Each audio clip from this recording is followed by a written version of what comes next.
রবিবারের স্পেশাল খাসির মাংসের ঝোল, তাও আবার ম্যারিনেট করার ঝামেলা ছাড়াই তোমাদেরকে বানিয়ে দেখাবো। নমস্কার বন্ধুরা, তোমাদেরকে সাথে নিয়ে পাশে নিয়ে আবারও আজ হাজির হয়েছি একটা নতুন রেসিপি নিয়ে। আজকের রেসিপি হচ্ছে লাল লাল করে বানানো খাসির মাংসের পাতলা ঝোল। তাহলে চলো দেখে নেওয়া যাক কিভাবে বানাই এটা।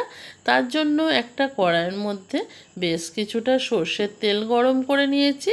আর খাসির মাংসের মধ্যে একটু আলু তো দিলে খুবই ভালো হয় খেতে, তার জন্য আমি এখানে একটু আলুকে ভালোভাবে ভাজতে দিয়ে দিলাম। আলুটাকে লাল লাল করে আমি এখানে ভেজে নেব। দেখো আলুর গায়ে কিন্তু খুব সুন্দর কালার এসে গেছে, আলুটা কিন্তু আমার ভাজা হয়ে গেছে। এবার আলুগুলোকে সব আমি তেল থেকে তুলে নেব। আলুটাকে এই রকমভাবেই কিন্তু লাল লাল করে ভেজে নিতে হবে। আলুটা তুলে নেবার পর কড়ার মধ্যে তেল ছিল, সেই তেলের মধ্যে আরও একটু তেল দিয়ে দিলাম। তেলের মধ্যে ফোড়ন হিসাবে দিলাম তেজপাতা, শুকনো লঙ্কা, এলাচ, আর দিয়ে দেব এখানে হাফ চামচ গোটা জিরে দিয়ে ফোড়নটাকে খুব ভালোভাবে ভেজে নিয়েছি। আর এখানে দেখো দিয়ে দিলাম 1 চামচ রসুন বাটা।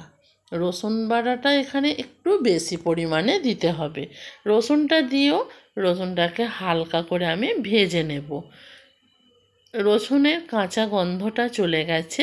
এবার আমি এখানে দিয়ে দেব পেঁয়াজ কুচি। এখানে আমি 5টা বড় সাইজের পেঁয়াজকে কুচি করে নিয়েছিলাম। সেই পেঁয়াজ কুচিটা রসুনের সাথে এবার ভালোভাবে কষিয়ে নেব। পেঁয়াজের গায়ে একটু হালকা কালার এলে এর মধ্যে আমি এবার দিয়ে দেব টমেটো। টমেটো, পেঁয়াজ, রসুন এবার সুন্দরভাবে কষাতে হবে যাতে এটা খুব সুন্দরভাবে নরম হয়ে যায়। তার জন্য আমি এখানে একটা ঢাকা দিয়ে দেব। মিনিট 2 ঢাকা দিয়ে রেখেছিলাম, তারপর ঢাকা খুলেছি। দেখো কত সুন্দরভাবে এটা নরম হয়ে গেছে আর গা থেকে কিন্তু তেল ছেড়েও বেরিয়ে আসছে। এবার এটাকে কষাতে থাকবো। এটা সুন্দরভাবে কালার আসার জন্য আমি এখানে দিয়ে দেব 1 চামচ চিনি। চিনিটা দেওয়ার ফলে দেখবে পেঁয়াজের গায়ে খুব সুন্দর কালারও এসে যাবে আর নুন ঝালের ব্যালেন্সটাও কিন্তু খুব সুন্দর হবে। পেঁয়াজ, রসুন, টমেটো খুব সুন্দরভাবে কালার এসে গেছে। আমি এখানে দিয়ে দেব 3 চামচ আদার পেস্ট। আদার পেস্টটা দিয়েও ভালোভাবে কষিয়ে নিতে হবে যতক্ষণ না আদার কাঁচা গন্ধটা যাচ্ছে। আদাটা ভালোভাবে কষানো হয়ে গেছে। এবার এখানে দিয়ে দেব 1 চামচ হলুদ গুঁড়ো, আর দিয়ে দেব এখানে এবার 1 চামচ ঝাল লঙ্কার গুঁড়ো। এখানে কিন্তু আমি একটু ঝালটা বেশি ব্যবহার করছি। তোমরা চাইলে তোমরা যে যেমন ঝাল পছন্দ করো সেই রকম দেবে। এখানে দিলাম হাফ চামচ জিরে গুঁড়ো আর 1 চামচ ধনে গুঁড়ো।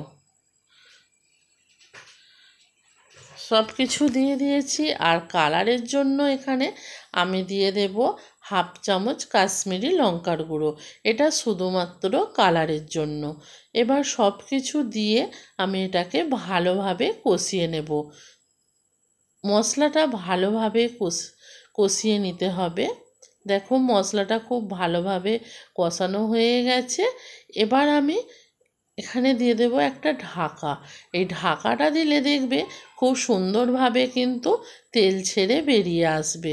দেখো খুব সুন্দরভাবে এটা তেল ছেড়ে বেরিয়ে এসেছে আর মশলাটা কিন্তু আমার একদম রেডি হয়ে গেছে। দেখে নিশ্চয়ই বুঝতে পারছো তোমরা।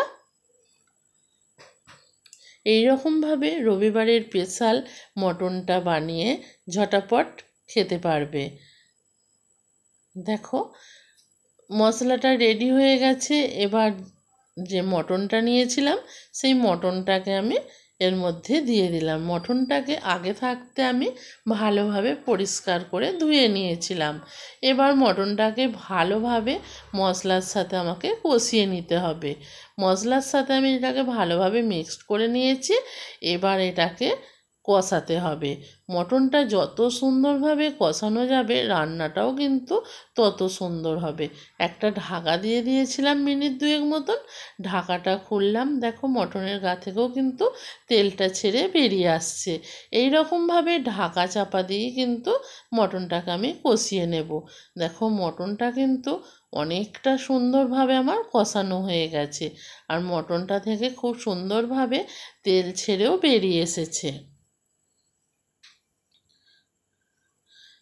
একদম এখানে আমার মটনটা কষানো রেডি হয়ে গেছে। আমি কিন্তু বেশ কিছুক্ষণ ধরে মটনটা কষিয়ে নিয়েছি। মটনটা কষানো হয়েছে কি না বোঝবার একটাই উপায়, যখন দেখবে কড়ার গায়ে হালকা হালকাভাবে লেগে যাচ্ছে তখনই বুঝে নিতে হবে মটনটা কষানো হয়ে গেছে। এবার আমি এখানে দিয়ে দিলাম জল। জলটা দিয়েও ভালোভাবে এটাকে মিক্সড করে নেব। এটা ভালোভাবে মিক্সড করা হয়ে গেছে। যেহেতু মটন, তার জন্য আমি একটা প্রেসার কুকার নিয়ে নিলাম। প্রেসার কুকারের মধ্যে এটাকে দিয়ে দেব, দিয়ে সিটি দিয়ে নেব। আর তোমাদের হাতে যদি টাইম থাকে তোমরা কড়ার মধ্যেও করতে পারো, তবে কড়ার মধ্যে মটনটা সিদ্ধ করতে অনেকটা টাইম লাগবে। তার জন্য প্রেসার কুকারের মধ্যে দিয়ে 4টে সিটি দিলে কিন্তু মটনটা খুব সুন্দরভাবে সিদ্ধ হয়ে যাবে। মটনটাকে সব প্রেসার কুকারের মধ্যে তুলে আমি দিয়ে দিলাম, আর ভেজে রাখা আলুগুলোকেও কিন্তু এর সাথে দিয়ে দেব। আলুটা খুব সুন্দরভাবে আমি ভেজে নিয়েছি, এতে কিন্তু একটা আলুও ভাঙবে না। আর এখানে দিয়ে দিলাম স্বাদ মতো লবণ। স্বাদ মতো লবণটা দিয়েও ভালোভাবে এটাকে মিক্সড করে নেব। ভালোভাবে দেখো সব কিছু মিক্সড করে নিয়েছি। এবার প্রেসার কুকারের ঢাকাটা এঁটে আমি এখানে 4 থেকে 5টা সিটি দিয়ে এটা একটু বসিয়ে রাখবো, তাহলেই কিন্তু মাংসটা খুব সুন্দরভাবে সিদ্ধ হয়ে যাবে। মাংসটা সিদ্ধ হয়ে যাওয়ার পর আমি প্রেসার কুকার থেকে কড়ার মধ্যে ঢেলে নিয়েছি। কতটা সুন্দর হয়েছে আর কতটা সুন্দর কালার এসছে দেখো, তোমরা দেখে নিশ্চয়ই বুঝতে পারছো। কড়ার মধ্যে এটা কিন্তু হালকা করে ফুটছে। এখানে গ্যাসের ফ্লেমটা আমি কমিয়ে দিয়েছি, আর মাংসটা খুব সুন্দরভাবে সিদ্ধ হয়ে গেছে। আর আমি এখানে দিয়ে দিলাম 1 চামচ দেখো গরম মশলার গুঁড়ো। আমি এখানে গুঁড়োটা ব্যবহার করলাম, তোমরা চাইলে বেটেও কিন্তু ব্যবহার করতে পারো। আর দিয়ে দিলাম 1 মুঠো ফ্রেশ ধনেপাতা কুচি। ধনেপাতাটা কুচিটা দিয়েও ভালোভাবে এবার এটাকে মিক্সড করে নেব। ধনেপাতা আর গরম মশলাটা আমি খুব ভালোভাবে মিক্স করে নিচ্ছি। দেখো কতটা সুন্দর লাগছে। রবিবারে যেহেতু ছুটির দিন, বাচ্চা থেকে বড় সবারই সেই দিনটা স্পেশাল দিন। তার জন্য স্পেশালভাবে আমি তোমাদেরকে ঝামেলা ছাড়াই এই মটনটা করে দেখালাম। তোমাদের যদি রেসিপিটা ভালো লাগে অবশ্যই লাইক কমেন্ট শেয়ার করবে। চলো এবার সার্ভ করে নিই। দেখো তার জন্য নিয়ে নিয়েছি দেরাদুন রাইস, আর তার মধ্যে দিয়ে দিচ্ছে মটন। রেসিপিটা যদি ভালো লাগে, তোমরা যদি ইউটিউব থেকে দেখে থাকো চ্যানেলটাকে সাবস্ক্রাইব করে দেবে, আর ফেসবুক পেজ থেকে দেখলে পেজটাকে ফলো করবে নিত্য নতুন রেসিপিগুলো দেখার জন্য। আজকের মতো টাটা।